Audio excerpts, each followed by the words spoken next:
Hello, everyone. I'm Tabitha Ngozi, Director of Leadership Execution at the World Leaders Foundation. And we welcome you to the Voice of Change, a signature global podcast by the World Leaders Foundation. Today, we are here to celebrate World Environment Day, a moment to reflect and inspire global change. And to mark the special occasion, we have an amazing guest speaker joining us today. Please help me welcome Dr. Meera Asmi. Let's have today and dive right into today's powerful conversation. Good afternoon from Nigeria here, and I know Good it's evening afternoon. in India. Yes, Yes, welcome. thank you so All much. It's right, a pleasure and a privilege to be here in this forum. Thank you so much. thank you, thank you. The honor is ours. Okay, we'll be starting briefly, but before I invite you, let me quickly introduce World Leaders Foundation. Okay, so welcome to the Global Voice of Change, and it's an initiative formed by the World Leaders Foundation. And World Leaders Foundation is an online community that are dedicated in cultivating visionary leaders committed to making the world a better place for us. Founded by our own beautiful Momita Chakraborty, WLF stands at the forefront of leadership development, offering transformative initiatives and strategic opportunities. So without wasting much of our time, I want you to all to help me welcome Dr. Meera Asmi. Yes, she is a visionary leader, an environmental advocate. She has been serving as an honorary chairman of Big Grove Forest Foundation with over 22 years of experience. Wow. Across government, she also nonprofit, education, and corporate sectors. She is committed to sustainable resource management, community empowerment. She's also a prolific writer. I love writing as well, but I don't think I can write like you because you're also a ghostwriter as well. Wow. She also has helped others to bring their literary aspirations to life. Dr. Meera has held an impressive academic background, including studies at the Indian Institute of Management, Kolkata, and also an MBA from the University of Kerala, specializing in human resource management, marketing and innovation. Wow. She also has co-founded Carbon Zero Day, a revolutionary carbon footprint calculated in to aim promoting sustainability. Her dedication to environmental conservation and social change has earned her prestigious awards, including the International Social Innovator Award and the Ravij Samaj Award, a true change maker. She continues to inspire meaningful actions to better her future. On a serious matter, ma'am, I'm so honored to welcome you to the Global Voice of Change, and I'm so happy to have you with us. Thank you very much for coming to this podcast program. So Thank you please so help me much. welcome Dr. Yes, Dr. Asimi. Before we start, I just want to give us a little idea of a significance of the World Environmental Day because we are celebrating the World Environmental Day, and which is happening on the 5th of June.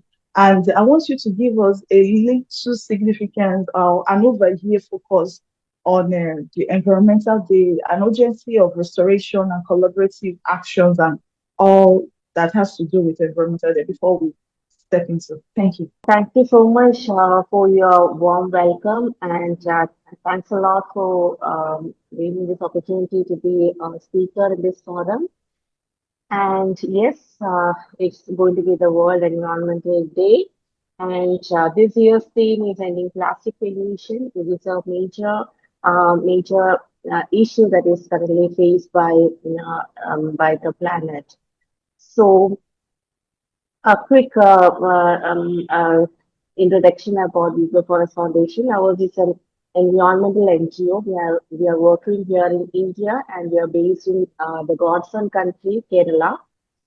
which is completely abundant with a lot of natural resources and like blessed with sea, rivers, planting plants everywhere green. But still, we are facing a lot of climate change issues and everything at the moment.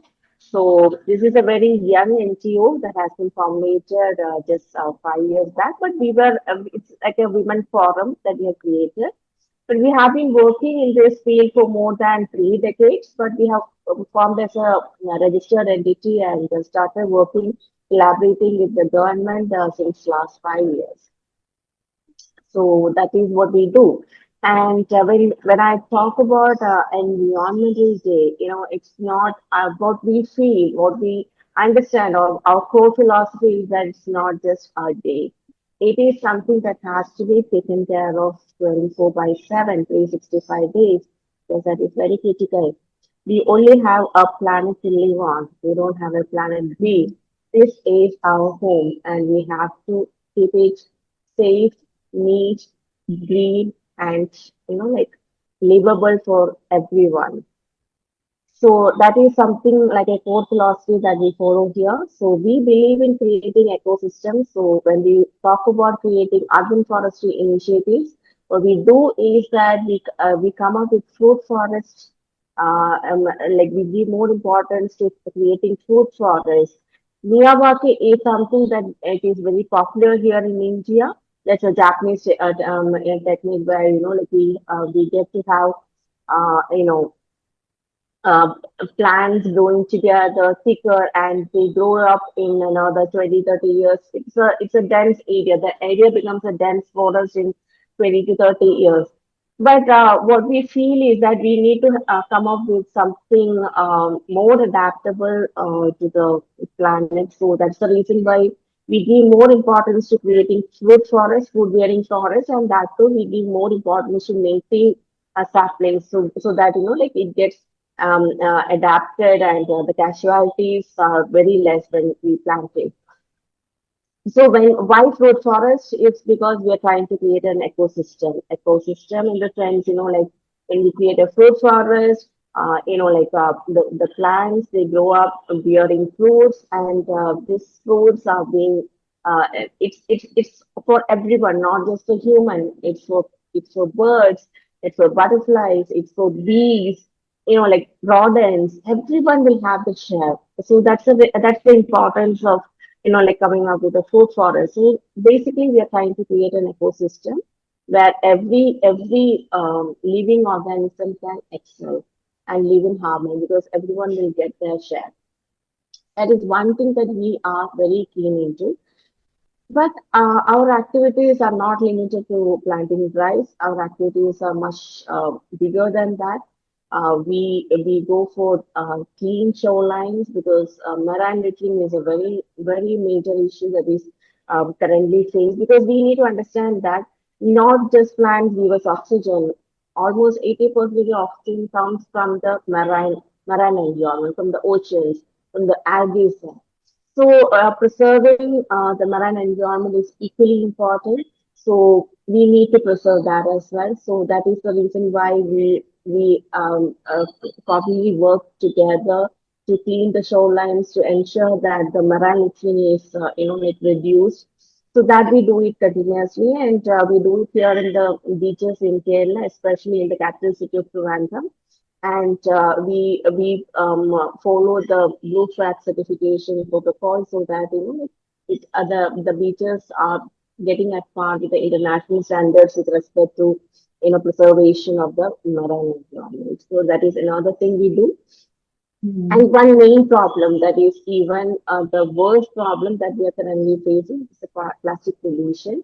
So that's a major issue that we are all facing at the moment. So we have a integrated waste management system that has been developed by our research team, and we work together with the government in this regard, and we are actually coming up with a platform. We are coming up with an app so that like the end users can get themselves registered in the app, and there will be an integrated waste management system segregated and clearly taken care of. So all the waste will be segregated, and the plastics and bottles plastic papers, they get converted to something usable.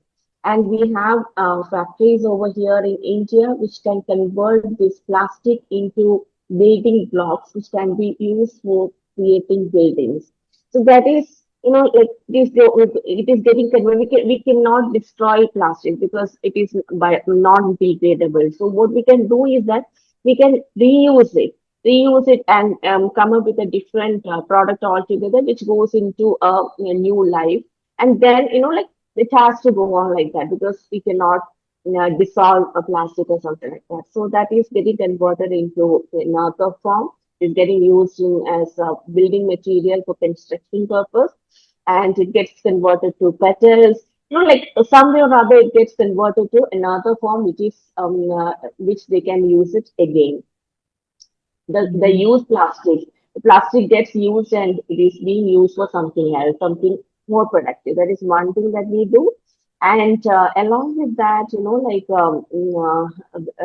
we also have a system where we collect the e-waste, because that is another electronic waste. Because like in if you see a corporate company, they'll be using computers or laptops, and in 5 years it becomes obsolete, and they have to be replaced by new versions.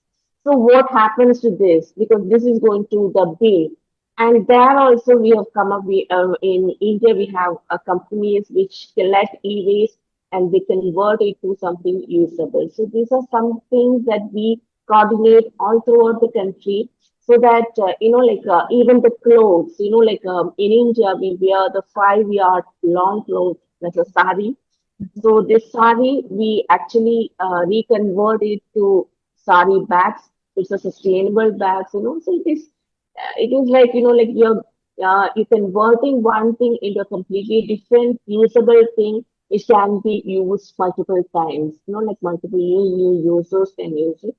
So that Mhm. is one thing that we are very keen, and we have been practicing this all throughout the country. And ours is like like a movement, a very revolutionary movement, because how we work is very interesting, because we form chapters in each and every area, and we have members, voluntary members, who join us, the chapter members, and each area, these members will be taking care of all these activities. So it is a coordinated effort of volunteers, of the government, like all other departments. It's a coordinated Mhm. effort, and that is how we actually do a lot of activities. So it is like a chain reaction. So every activity, like whatever is the pressing issue at the moment, we have a remedy or a solution that can actually address to it. So that is how we work here. So like we started as a with a core philosophy of protecting the greenery, protecting the planet. But we are very happy that we are indulged into a lot many diverse activities, like Wow, marine. wow. Okay. Yeah. Thank you very much. But actually, I will have a few questions before we actually conclude today, because we just have few times left. Okay, just the question I want to ask quickly is, you just have maybe 3 minutes to answer. What is the most urgent environmental issue that we have today, and does it demand an immediate action? See, as the theme for this year is plastic pollution, reducing plastic pollution, the only way to, that is a very key issue at the moment, and we have to address it very seriously, because, like the littering, even the marine littering, the land littering, everything is happening, everything is getting just filled up because of the plastics that is being used. The only problem, because they are not getting reused, so it gets dumped in and it is littering the entire planet. Even like the microplastics, it is even like the small child, even at the time of birth, they have to Yeah, I'm face the sure. problem of microplastics. So it's a major issue, and Yeah. I think that it's the most crucial thing that we are facing at the moment. And we have solutions, but the only thing is that it has to happen at an individual level. It is not like Yeah. people just feel that, okay, there is some kind of an organization or the government is going to come up with something. Yes, the government will have their own mechanism, but at the same time, like at the individual level, we need to come up with Okay. like a very responsible. We have to take responsibility of our Yeah, sure. yeah. So you Of can course. actually substitute your usable things. You can just ignore using plastics. You can go to something new. Like here in India, what we do is that we have these utensils and other things made of clay, mud pots, mud Yeah, plates. So that is something, like very sustainable and actually good for yeah. health as well. So it is something like a brown revolution where, from the plastics, we are moving on to the mud, Mm-hmm. and we're coming up with the clay pots or something like that, which is actually good for your health. It is going to, become more sustainable, and it is going to help the planet as well. So we have the solutions, but the solutions will have to start from the individual level. Every person will Yeah, have to take responsibility and make sure that they don't litter their surroundings. They definitely. Yeah. have some kind of a use with the plastics. Once they have a plastic in hand, we have to come up with something that is going to, like Mm-hmm. reusability of plastics. Maybe, like Mm-hmm. a pen can turn Thank into a you. seed pen at some point of time after the refill is gone. And maybe a plastic bottle, it can be converted to something that is going to hold a plant in your indoor plant. Like something of we have a lot of indoor plants being planted in plastic bottles. So these Yes, are like thank you. creative ideas, and this is actually going to the reusability is there. At the same time, it can be have an aesthetic value as well. So there are certain things that you can do, but it has to happen from an individual level. So that is what I All right. really feel is a pressing issue, but we have solution to it. All right. Thank you very much, Dr. Mira. Before we quickly conclude, I want you to maybe we have a directorate in the World Leaders Foundation on the name of the directorate is Environmental Impact Assessment. Do you think individuals should actually join WLF to lead this environmental impact so as to, create a sustainable environment for us? The thing is that, like individuals should have their awareness. So, these organizations will definitely be of a great help because people doesn't know whom to resort to because they need to understand what is happening around them. They need to get Mhm. awareness about it. And these organizations like World Lyric Foundation, they're doing an incredible job because, like they are actually introducing these things among the public to make people think about it, and this will initiate actions at the individual level. So I definitely believe that the organizations like this will have a definitely a very big impact in the public, and every individual should be aware of it. So there should be some mechanism through which every individual becomes part of these organizations so that they also understand their responsibility, what exactly they can do, what is their individual capacity of doing things, what is the collective capacity of doing things. So these things become much more, like open, and people can discuss, and it brings Mhm. up a revolutionary change. Yes. Yeah, yeah, sure, definitely. Thank you very much, Dr. Mira. On a conclusion level, what would be an advice? I believe that change comes from us. In as much we're waiting for the government to do the important things for the society, I think we should also be start by ourselves, First of all, we should start keeping our own environment. So what do you think you have advice out there for individuals, not just the bodies and system or government right now? We humans, we individuals, what advice do you have, especially for the young people, for them to create a sustainable environment? Yeah. Okay, so every individual, the youngsters, the newborns, everyone must understand one thing that this planet is Mhm. not just for the humans. It belongs to Mhm. animals, it belongs to plants, it belongs to insects, it belongs to bees, it belongs to fish. Everyone has equal right in this planet. And Mhm. like among every other living creature in the planet, humans are the only people, like who are actually taking a lot of resources, and they are not bothered whether it can be replenished or not. They just keep using the resources. We just think that okay, everything is just for us, and we are very selfish, and we take over everything. So that's the reason. That's the core reason why the natural resources are getting dried up. So it is the individuals to understand that the planet belongs to everyone.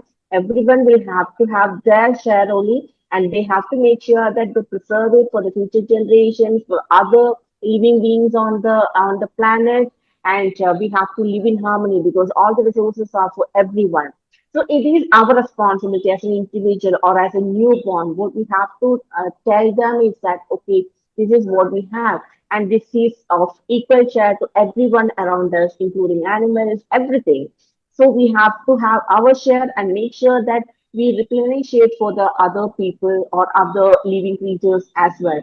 So there is something like a like a give and take. If you're taking a resource from the environment, it is our responsibility to give it back to the environment as well.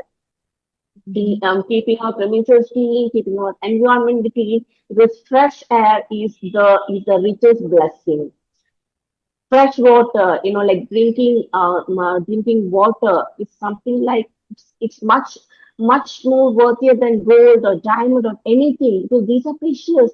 You cannot have it because these are things that is getting dried up very soon and you cannot replenish it. So we have to and make everyone, every youngster, every newborn understand the essence of the resources we have around us, the need to preserve it and how to take care of it, what is the give and take policy that we have to follow, how to engage with our other living creatures on the planet because the planet belongs to everyone. This is a core message that we have to make everyone aware of. Once every individual understands this core philosophy, then the world becomes a very harmonious place to live in. Exactly. Thank you, Mira. One thing I learned from what you said is that the planet belongs to everyone. So humans don't need to be actually selfish. And when we get to understand this, we made that we can also make the world a better place, just as the World Leaders Foundation is trying to make the world a better place by creating this advocacy and also creating this beautiful workshop, learning from experts. So it is something that we should emulate. Thank you, Mira. It's very enlightening. And I love the way you're so articulating all that you just said right now. And I believe our listeners and people that will listen to you will emulate and do just that. So thank you for coming to this beautiful podcast. And I hope to see you next time. And again, I tell you, you're awesome. You're really Thank you so much, awesome. and you're Thank awesome you. too. So Thank you. thank you, pleasure Thank you meeting very you. much. Pleasure to be here. Thank you, sir, Uh, so much. yes, you too. All right. Take care. Bye bye. Bye bye. Bye.